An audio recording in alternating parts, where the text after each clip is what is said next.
There's enough to go around right now. When we start to consolidate and stop doing the two field works and start to get into one field work, then I think you got to start to kind of cut the reps down for some people.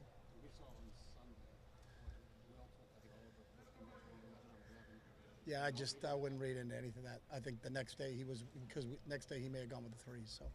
Chip Ryan said that he thought coming into fall he saw more zip power on Will's throws. Do you see that? And what have you seen both him and Devin improve that? Yeah, I do. And I just think it's when Will got here, both Will, Julian, and Air got here in January. You know, Lincoln and Devin had been here for a while. So sometimes zip is do you know what you're doing? You know, when you have confidence to get back there, and I know the progression right away, and I can rip it right now. Sometimes you're a little bit tentative, so the ball may not come off your hand the right way. But I've seen improvement from Will from where we were in the spring to where we were now. So. It seems like you've given after the spring game. You said the biggest compliment you've given him. Does he still look like that out there? No, Jules he just stays in the moment. That's the one thing I like about him. He doesn't, if he throws a bad ball, it doesn't bother him. If he throws a good ball, he doesn't get overexcited and say, you know, hey, I just arrived. He's always thinking about the next snap, and he's done a really good job with it. You know, just not kind of playing into anything, just trying to stay present. And that's what we're trying to get with all these guys, is that just stay present, just stay in the moment. You know, this is the 5th training session.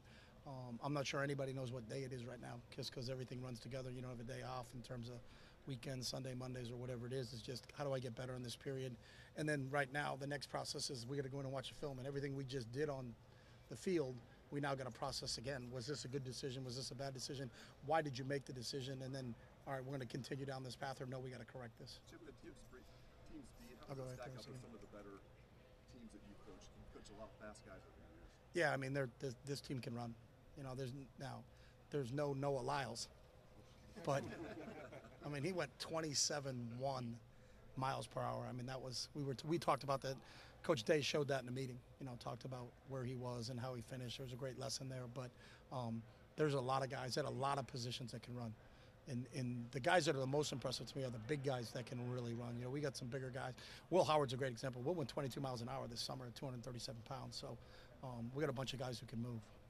Just with Julian, when you were out there the first 4 days, it seemed like sometimes you guys would give him some opportunities to go with the one, but also kind of reel him back in when he was making some of those rushing mistakes. Just how would he handle maybe hard coaching? Yeah, Julian's great, but I wouldn't read into it. He may have gotten with the ones because in the rotation, the whole group was changing on the 4s, but the quarterback were changing on the 2s. So it just matched up that he was with the 1. So whatever group they're in, and I tell our guys, I don't really care what group you're in. I care about how do you execute. What is your assignment? Do you have a plan when you get to the line of scrimmage, and do you execute that plan? So Julian's been great. Chip, this is the first year analyst and coach in Yeah. practice for years. You really can help out more than a year ago. Is that helpful? It's helpful for everybody. You know, I think every position now has really embraced where we are. We've got some really smart guys that have been in the analyst roles here. Tim Drevno with the offensive line. You know, Drev's been an NFL O-line coach. He's coached at a lot of programs, a lot of Power 5 programs. So for him to be with the O-line, for Billy, who's got is one of the really bright young coaches in this country. You know, I hired Billy as my quarterback coach at UCLA, and we were fortunate to get him back here. And then when the rule changed, now he can actually give instruction on the field instead of just take notes and chart plays on the field. So all of that is beneficial. I think at every position, everybody is done a great job of using their analysts. And I know for all of us, you know, the more voices we can have, I think it's beneficial for the team. How do you use them? I think he does a great job with talking to who's not in. You know what I mean? You know, if you watch our quarterbacks, they're stacked up in behind. You know, so Billy's having conversations with them while whoever's in, Will's in, Devin's in, Lincoln's in. You know, he's got that group in behind, and they're going through that play.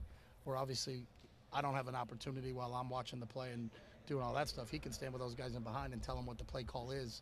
You know, West right slot, 322, Y stick, look for the halfback on the burst here. He can have that conversation with those guys, and then they can talk about what was that read that the quarterback was in, while Coach Day and myself can give feedback to the quarterback that is in. So. How do y'all play that in meetings, though, Chip? I mean, who knows when to speak up? You know, who can speak up and when to speak up, and who do they speak up to? You know what I mean? Yeah, I think in all rooms the position coaches run in the meeting room, but obviously we always use assistants. There's some times where you give projects, hey, we're going to the meeting today, you got 7-on-7, I'm going to take 11-on-11, so you can go back and forth with them. Yeah. And offensive line-wise, what stuck out at you the first several days? I mean, do you see the makings of a good unit, great unit? What's just sort of your take on that? Right guard? Yeah, How does that feel? I do see a making of a really good unit, and I think the first thing that I noticed is that whole group worked extremely hard with Mick in the summertime. So where they are physically, they came to camp ready to play and ready to compete. And again, the reps part for every position, not only quarterback, but whether it be right guard, right tackle, whatever it is we're just rolling. We're just trying to get as much film on tape. You hear and you forget, you see and you remember, you do and you understand. So how many reps can we get for our players so that they really, truly understand what we're doing? And that's what we're really trying to push through right now. Knock on wood, we've been really, really healthy so that we can continue to play at least 3 full groups right now. So everybody's getting a ton of reps, and we're just rolling. And then we got to run in there as quick as possible, watch the tape as the coaches, and then get ready for our afternoon meetings, and then get ready for walk through at night, and then we, kind of rinse and repeat. That's kind of that's where we are in this mode of camp right now. So Chip Ryan has mentioned a couple of times that it feels like your impact not primarily, has been largely to help enhance the running game, and that maybe the ideas you've had are different from the last time you guys worked together. How has your philosophy for running football changed, do you think, since the last time you guys worked together? I think your philosophy is always built upon who your players are. So the last time we were together, we had different personnel. So you're just always trying to feature what do you do really well, and then trying to mask what you don't do really well. So I think it's always morphed, and sometimes you're more of a run RPO team. Other times you're more of a spread them out, throw the ball down the field, and then you're running screen and draws. It just really depends on your personnel. So I think maybe that's how it's changed a little bit, and our personnel's been different. So, you get to learn some new things to adapt it to your personnel. What do you think what would this team do? They do a lot well. That's the good thing about this place. I don't think there's one singular thing. I think there's a lot of talent in the running back room. There's obviously a lot of talent in the wide receiver room. So I think there's going to be a good balance.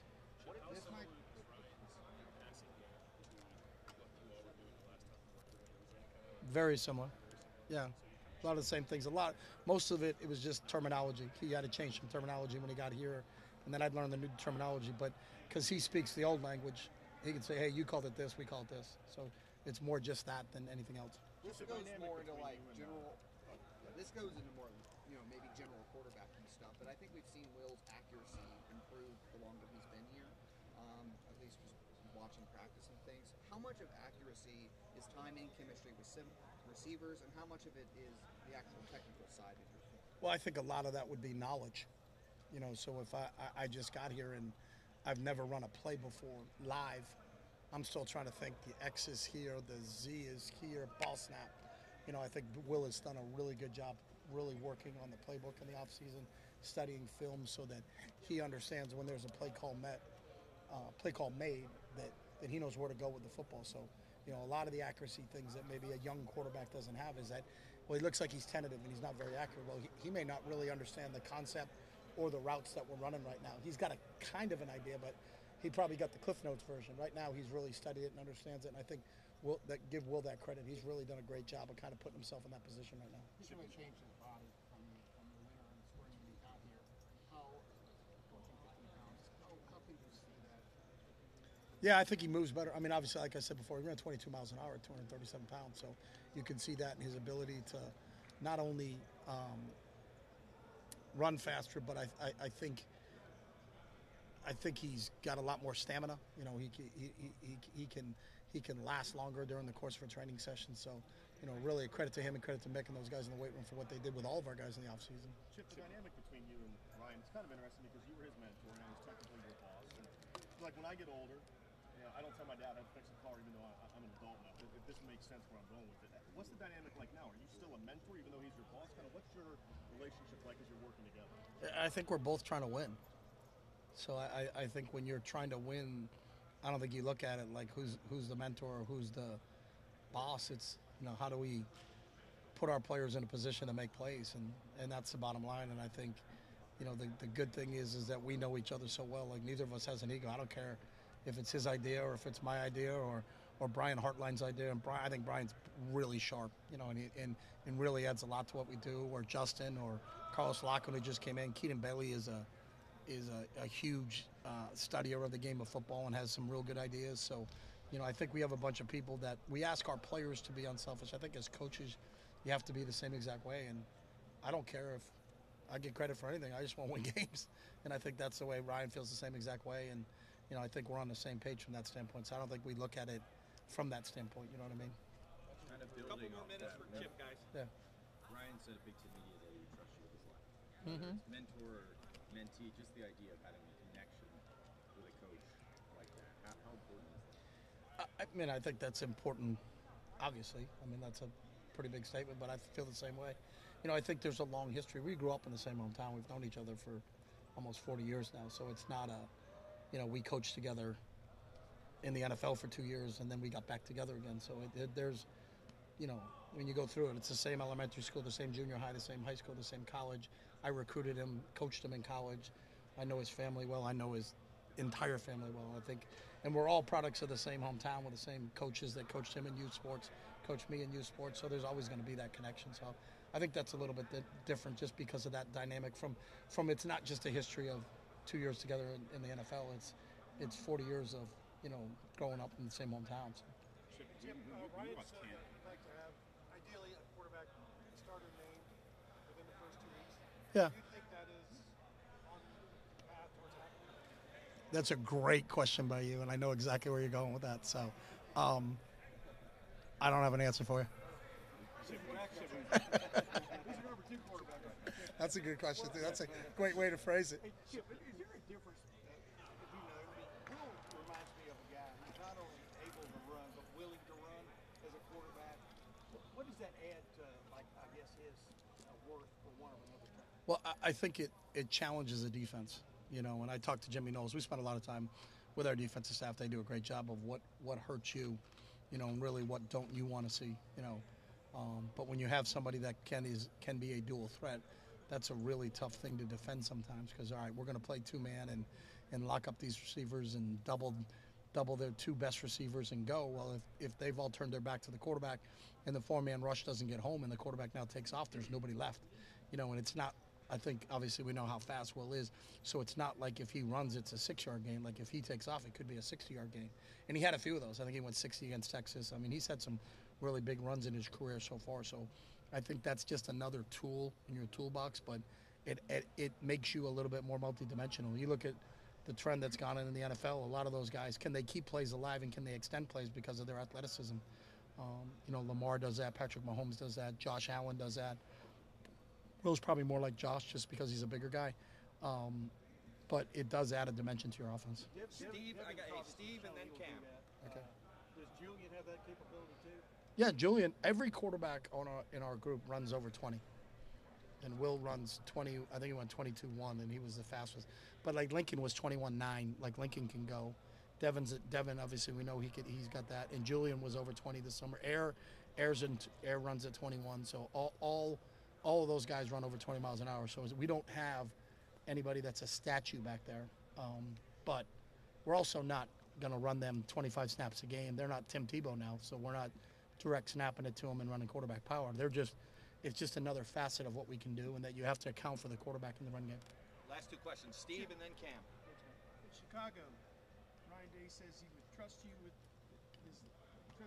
his life. Just to hear a guy that you coach, a guy that you work with, that's got to be the ultimate compliment and make you feel that you got into this and are having that impact on a lot of people's lives. Yeah, but I would say this, that wasn't a surprise to me. So we've known that, and as we've had a relationship that goes back a long, long time. So, and I feel the same way. So, you know, our families are really close, and you know, we grew up in a great hometown where that sense of community and sense of loyalty and sense of love for one another is always been fostered. So, you know, it means a lot that he would say that, but I feel the same exact way. Cam. Chip, when we watched Brandon Ennis at camp, Yeah. obviously healthy, but in and out of cuts very quickly. Sure. When you have a healthy Brandon Ennis, how much can that add? Folks, we have Starting Aaron wise, Noland to on do the North 20. motions and different things like that. Yeah, there's a lot of things you can do with BI, and it was unfortunate that we didn't have him during most of the spring, you know, so I didn't get to see him, you know, and I knew who he was. He was a highly recruited kid coming out of high school, but to see him now, but I love his competitive nature. You know, he competes, and I think it kind of brings that competitive level, and I think to a really good competitive wide receiver room, it kind of takes it to another level. So to have him back out there as another weapon, you know, to go along with Mac and Cornell and JJ and those other guys and Bryson and JB, you know, there's a bunch of really talented guys in that room. But to have him back healthy is a really big plus for us right now. Great. Coach, thank you very much. Thanks, guys.